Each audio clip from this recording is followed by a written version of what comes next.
Hey guys, Alone, Season 11, Episode 4 is out. I watched it last night. I have some thoughts on it. I know a lot of people are going to do recaps over these episodes. There's the official podcast and everything, so I don't really know why I should, but I do have some thoughts on it I just want to share.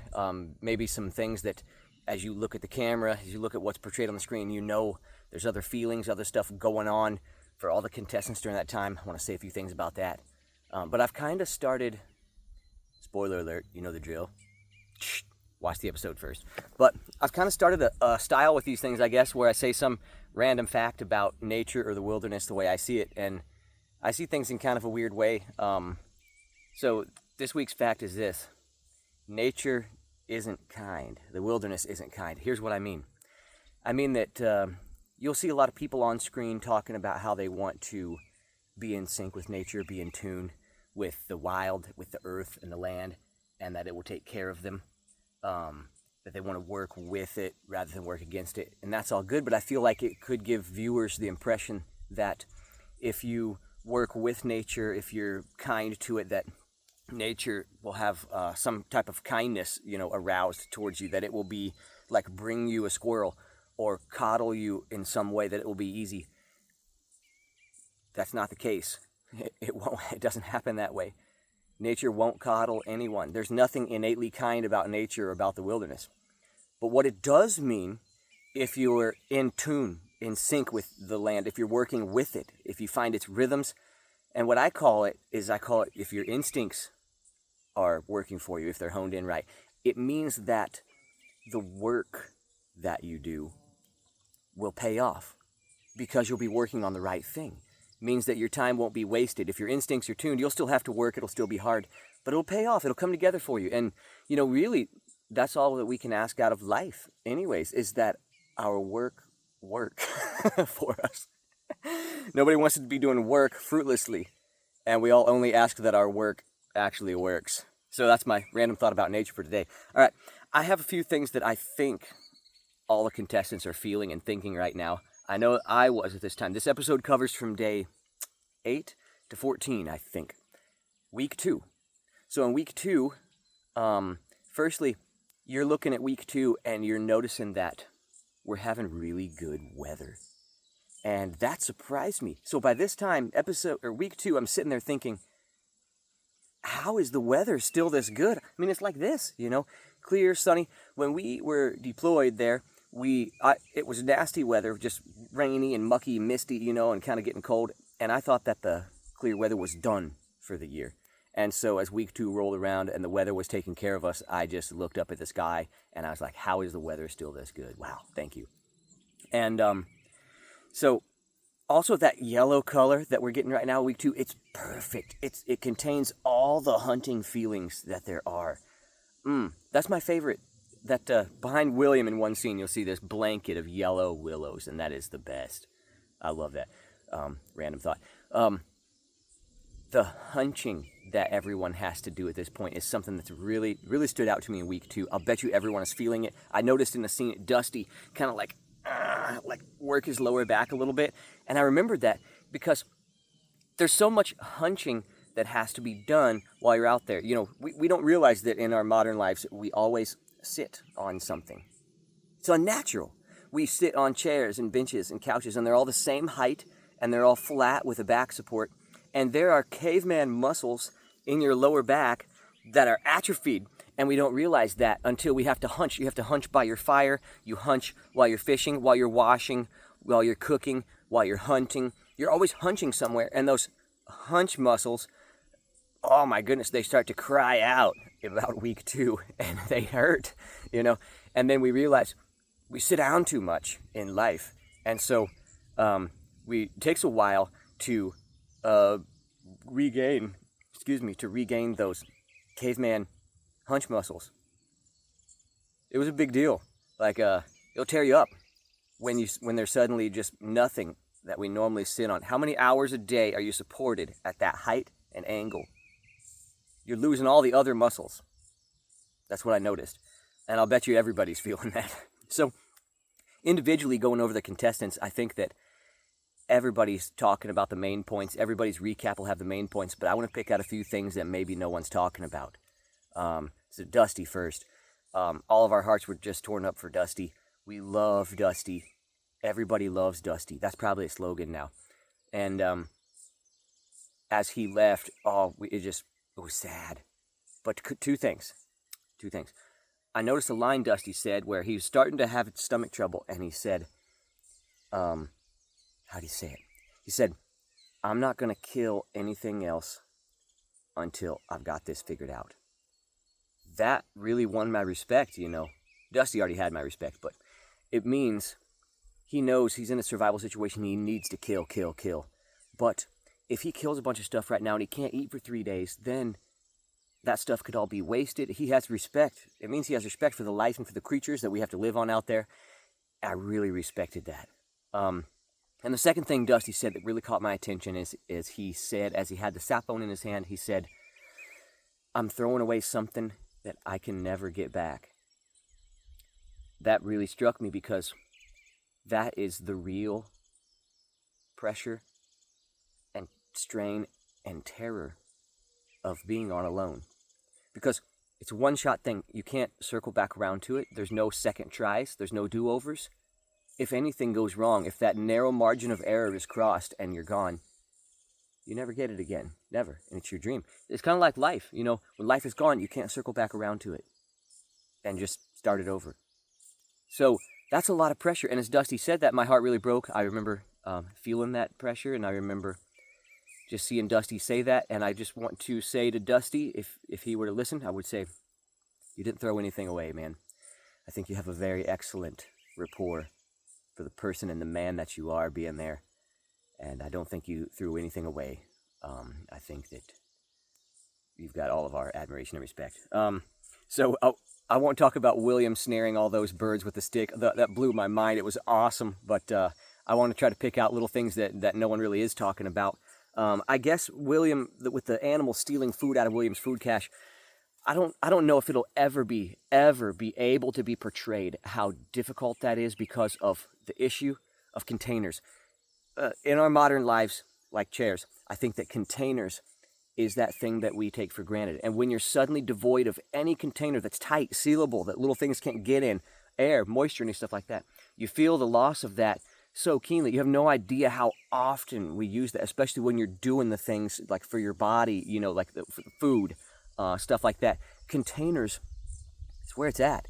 And to bushcraft containers that can't be chewed through really readily or crawled through by stuff, or that the moisture can't get through and spoil stuff, or the temperature, oh my goodness, it's a real challenge. And so don't be alarmed. You know, everybody's just doing what they can, poking food here and there. At this time, I had food stashed in a hollow log. I had food wrapped in balls of wet grass to keep it cool while the air moved through it so that it would last between meals. Everybody's poking food everywhere, and bait, fish bait, burying guts for fish bait in little pockets all along the banks of the river so bears can't get it all, and you'll always be able to dig out some bait and have it. Everybody's doing that, and animals are stealing it here and there, so it's very understandable that William would experience that, and it was just a tough environment for that. The ground was crawling with mice, hundreds of mice, and the mice were worse than the bigger animals, no doubt. So I love that Sarah got footage of that owl, and then I had footage of an owl later on. Some of my friends texted me and they said, was it the same owl? And I'm like, how would I know? But it was really cool how Sarah immediately keyed in on that owl being, part of her landscape and her wanting to kind of experience it. I really felt her respect for it there, and that was really cool. And all those mushrooms that Sarah found, what amazing meals. Oh, what amazing meals. Oh, one thing. All those grouse that William had running around and all those mushrooms that Sarah had piled up there. My mouth watered. I was jealous. I'm like, it's unfair. You might think, sitting there viewing it, that if one person had resource like that on their land, then probably everybody did. You know, they just didn't look. But I can tell you that that's not the case. I said a couple weeks ago in an update that nature isn't fair. It doesn't evenly distribute everything. And I promise you, there's a lot of people out there that would have been really happy to see a flock of 6 grouse running around, but I still, just the way that William went after him and the way that he got him was the best. Some of the best TV I've ever watched. With Jake, everyone's talking about Jake's injuries, but I want to pick out the fact that there's a lot, firstly, about Jake's injuries. He handles them all like a man.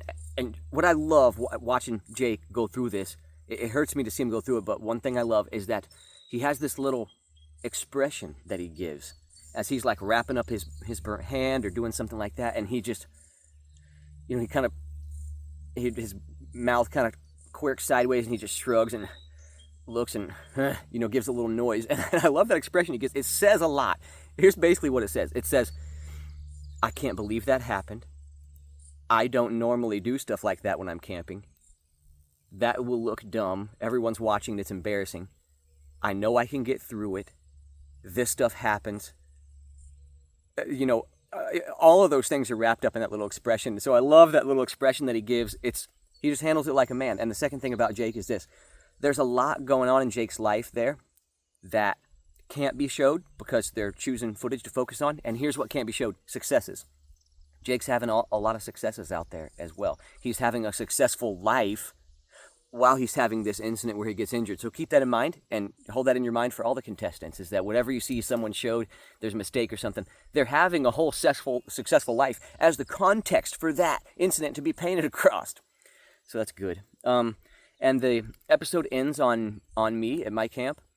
And I want to firstly talk for 1 second about my younger brother who passed away, and I mentioned him.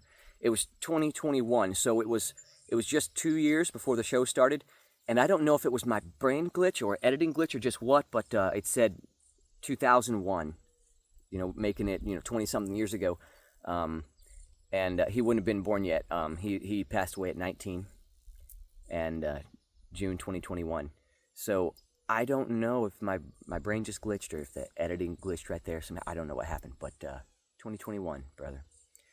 And so, yeah, I had made this commitment to hunt each morning. I'd be out there making moose calls every few minutes for a couple of hours first thing. And at this time, the frost is just starting to touch the grass. And as every year, when the frost just starts to touch the grass and it kills the grass and it starts laying it down a little bit, it's the hunting time. It stirs up all those feelings. The hunt just gets in you, and you can't stop it. So I would want to hunt all day long, but I would only limit it to a couple hours in the morning, calling, and if nothing happened, I'd be back at work, and I'd be starting on that shelter. So with my shelter, I would cut those huge trees, and I didn't want to cut trees that big. I mean, there was a lot of logs like that one you see that I'm carrying, and it's bigger than me. There was a lot of logs like that, and being green spruce, they could get pretty heavy.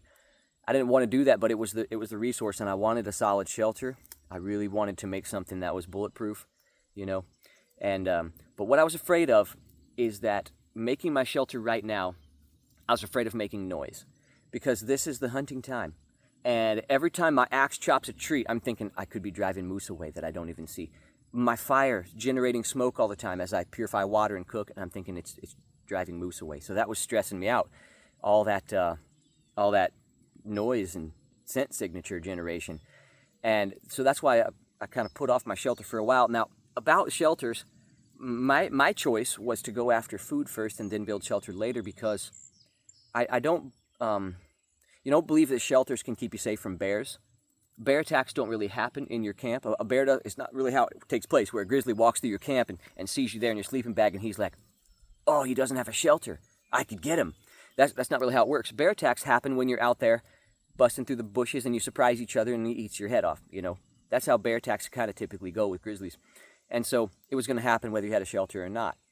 And so I just waited on my shelter so I could get food first. But I really wanted to make a bulletproof shelter, so I worked hard at it.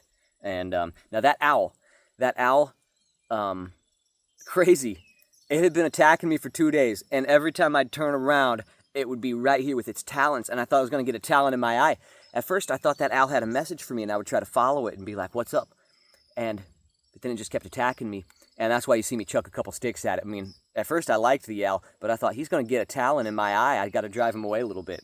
But then I'm sitting there, and I hear a noise. Now, I can't explain this, but I'm going to say something about it. The noise I heard wasn't the moose I saw, out in the meadow. because I'm sitting there against my tree and I hear a noise that is very close, inside 10 yards. It's heavy steps, like the stride of a moose, 4 feet, heavy steps. And it happened, I looked at the side, it kept happening, and I can see the ground where it's happening, and there's nothing there.